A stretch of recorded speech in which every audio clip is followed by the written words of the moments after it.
Hai, Assalamualaikum dan selamat pagi.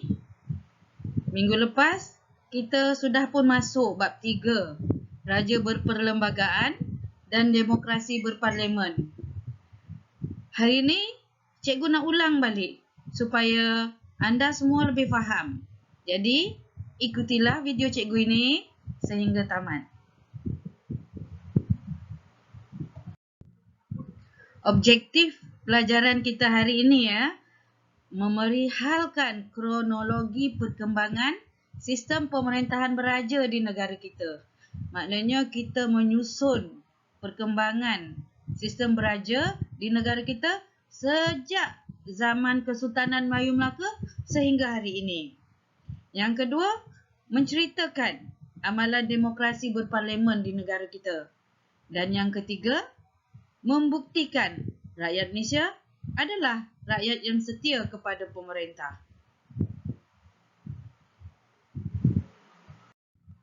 Baiklah, sebenarnya apa yang kita belajar dalam subtopik 3.1 iaitu latar belakang pemerintahan beraja dan demokrasi berparlimen? Yang pertama, kita kena belajar pemerintahan beraja Kesultanan Melayu Melaka. Yang kedua, kita kena tahu pemerintahan beraja sebelum Perang Dunia Kedua, iaitu sebelum pendudukan Jepun di negara kita. Yang ketiga, pemerintahan beraja selepas Perang Dunia Kedua, iaitu selepas Jepun menyerah kalah. Dan yang keempat ialah sistem pemerintahan negara kita ni selepas merdeka, iaitu kita mengamalkan sistem pemerintahan beraja tetapi raja berperlembagaan dan juga demokrasi berparlimen. Baiklah murid-murid cikgu, mari kita sama-sama melihat dengan lebih jelas lagi bagaimanakah sebenarnya bentuk sistem pemerintahan beraja Kesultanan Melayu Melaka. Raja Melaka berkuasa mutlak. Berkuasa mutlak macam mana? Raja berkuasa mutlak kerana raja berkuasa penuh dalam hal pentadbiran, perundangan dan kehakiman. Selain itu, raja berwibawa dan bijaksana. Seterusnya, bagaimana raja mentadbir? Apa yang menjadi dasar rujukan untuk mentadbir Kesultanan Melayu Melaka? Raja menggunakan dua undang-undang atau dua hukum, iaitu Hukum Kanun Melaka dengan Undang-Undang Laut Melaka. Dan dalam Kesultanan Melayu Melaka, raja adalah ketua agama Islam. Ya. Seterusnya, Kesultanan Melayu Melaka mewariskan sistem pemerintahannya itu, iaitu raja berkuasa mutlak, raja berkuasa penuh dalam hal pentadbiran, perundangan dan kehakiman. Raja mentadbir menggunakan Hukum Kanun Melaka, Undang-Undang Laut Melaka. Raja adalah ketua agama Islam. Semua itu diwariskan kepada sistem pemerintahan beraja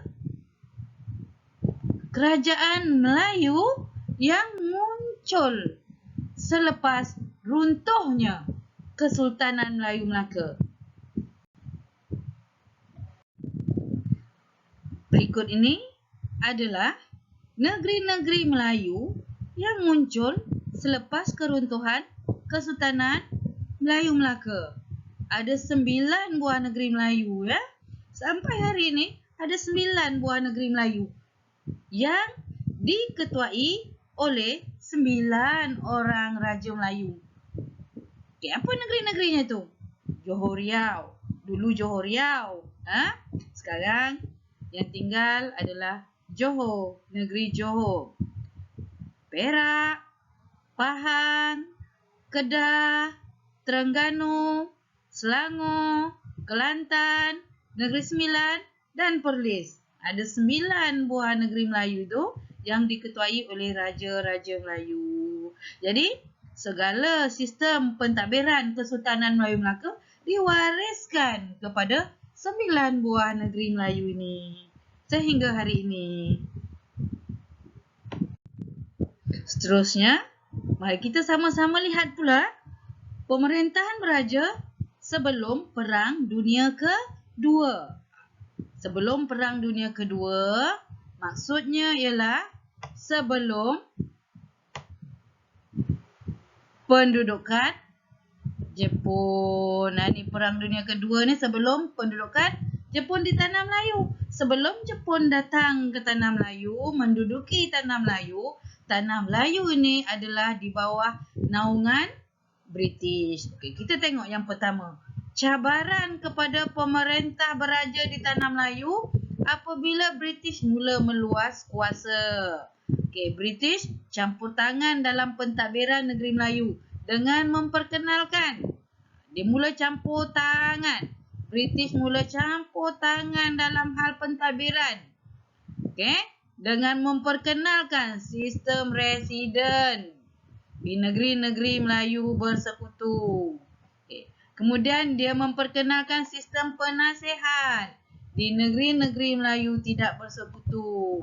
Masa ini ada raja berkuasa, tetapi British telah meletakkan residen dan penasihatnya di 9 buah negeri tadi itu untuk menjadi penasihat raja. British mengambil alih kuasa pembesar Melayu, okay? Dan residen dan penasihat British menjadi penasihat raja. Macam cikgu sebut tadi, menjadi penasihat raja. Kedudukan raja, negeri-negeri Melayu tidak bersekutu lebih kukuh daripada negeri-negeri Melayu bersekutu yang ada residen tu. Raja ada, tapi raja seolah-olah macam tidak berkuasa. Kerana penasihat dan residen yang tadi yang menjadi penasihat kepada raja itu kadang-kadang dia melebihi dan ataupun mencampuri kuasa raja-raja Melayu ketika itu. Okey, baiklah. Apakah usaha untuk mengukuhkan kedaulatan negeri? Maksudnya ialah apakah usaha untuk mengekalkan negeri Melayu tu supaya terus berdaulat, tidak dijajah dan rajanya berkuasa penuh.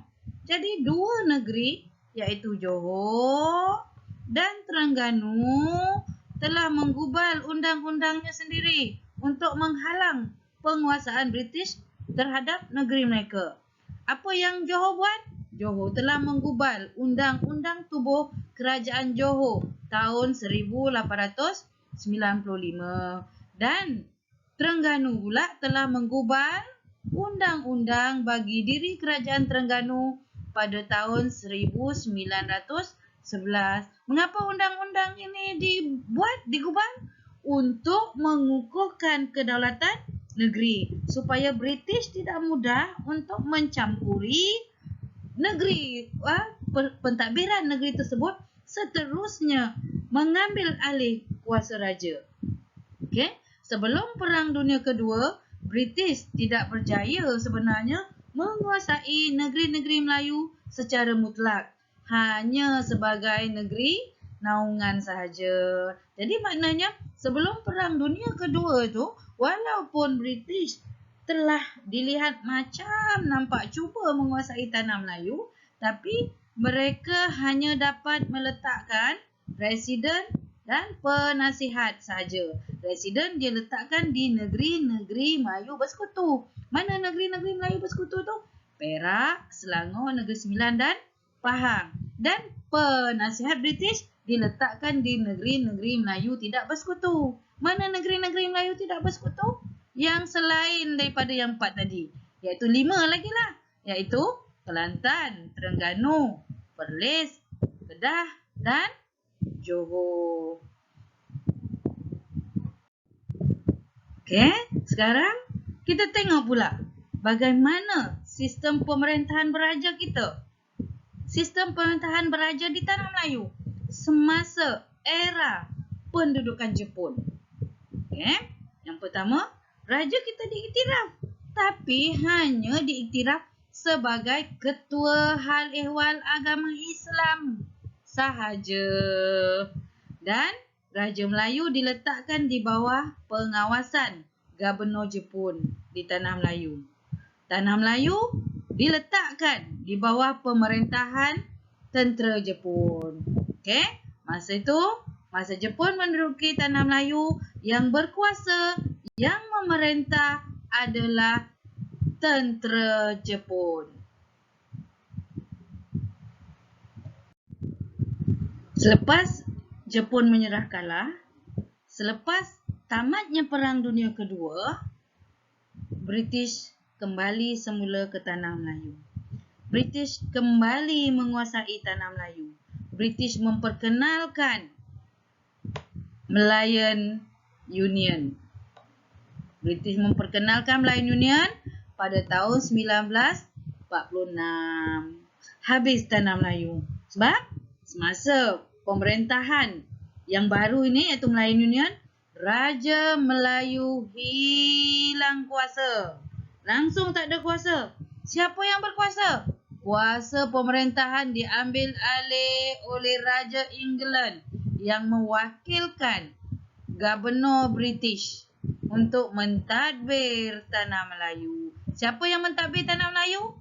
Gubernur British. Raja hilang kuasa. Sebab itulah Raja-Raja Melayu dengan sokongan penuh semua lapisan orang Melayu, dari pembesarnya, dari orang-orang biasanya tu, menentang Malayan Union. Bersungguh-sungguh menentang Malayan Union.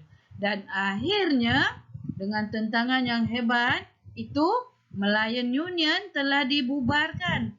Ya, dan digantikan dengan satu bentuk pentadbiran yang baru yang dipanggil Persekutuan Tanah Melayu 1948. Apabila Malayan Union digantikan dengan Persekutuan Tanah Melayu 1948, raja yang hilang kuasa tadi, kuasanya telah dikembalikan. Tapi walaupun kuasa raja dikembalikan, raja tidaklah lagi berkuasa mutlak seperti sistem pemerintahan beraja zaman Kesultanan Melayu Melaka ataupun sistem pemerintahan beraja sebelum pendudukan Jepun. Raja, macam mana pemerintahan beraja yang baru? Sistem pemerintahan beraja berperlembagaan bermula. Maksudnya, raja memerintah tetapi raja di bawah perlembagaan. Raja kena ikut perlembagaan untuk mentadbir negara. Pada tahun 1957, kita merdeka. Kita sudah ada parti-parti politik. Okey. Bila kita merdeka, bila negara kita ada parti politik, bagaimana sistem pentadbiran negara kita? Bagaimana kedudukan Raja-Raja Melayu? Okey. Jadi selepas merdeka, Raja-Raja Melayu dipilih seorang untuk menjadi Yang di-Pertuan Agong. Dan Yang di-Pertuan Agong itu adalah Ketua Utama Negara. Ketua Utama Negara kita adalah Yang di-Pertuan Agong, yang dipilih daripada 9 negeri Melayu yang ada raja tu. Kedudukan, kuasa dan tugas Yang di-Pertuan Agong termaktub dalam perlembagaan. Sebab itu kita sebut Yang di-Pertuan Agong kita atau raja kita adalah raja berperlembagaan. Yang di-Pertuan Agong adalah pemerintah tertinggi negara. Bagaimana pula dengan Perdana Menteri? Perdana Menteri adalah ketua kerajaan, ketua pentadbir. Dia mentadbir negara kita ni. Dan rakyat diberi hak memilih wakil mereka melalui pilihan raya. Pilihan raya diadakan untuk membentuk kerajaan yang akan mentadbir negara. Jadi nak jadi sebuah kerajaan, kena ada pilihan raya. Dan mana-mana parti politik yang menang dalam pilihan raya itu, itulah yang akan mentadbir negara. Itulah yang akan menjadi kerajaan. Jadi, negara kita ni selepas merdeka, bentuk pemerintahannya ialah sistem pemerintahan raja berperlembagaan dan demokrasi berparlimen. Raja ada, kita pun mengamalkan demokrasi, iaitu rakyat memilih pemimpin. Baiklah, apa yang kita dah belajar hari ini? Yang pertama, kita belajar tentang pemerintahan beraja zaman Kesultanan Melayu Melaka. Yang kedua, kita belajar tentang pemerintahan beraja sebelum Perang Dunia Kedua. Yang ketiga, kita belajar pemerintahan beraja zaman pendudukan Jepun. Yang keempat, kita belajar tentang pemerintahan beraja selepas Perang Dunia Kedua, iaitu selepas Jepun menyerah kalah, Jepun keluar, British masuk balik. Macam mana sistem pemerintahan berajanya? Kita dah belajar tadi. Yang kelima ialah sistem pemerintahan negara kita selepas merdeka. Kita ada raja berperlembagaan dan kita juga mengamalkan demokrasi berparlimen. Baiklah, minggu lepas cikgu dah minta murid-murid buat latihan. Terima kasih ya menjawab soalan-soalan latihan itu dengan baik. Hari ini cikgu kongsikan soalan hebat yang bunyinya, bolehkah anda buktikan rakyat Malaysia adalah rakyat yang setia kepada pemerintah? 8 markah. Bincangkan dengan rakan-rakan anda, jawab dalam buku latihan. Sekian, terima kasih. Kita jumpa lagi dalam video cikgu yang seterusnya. Bye. Assalamualaikum.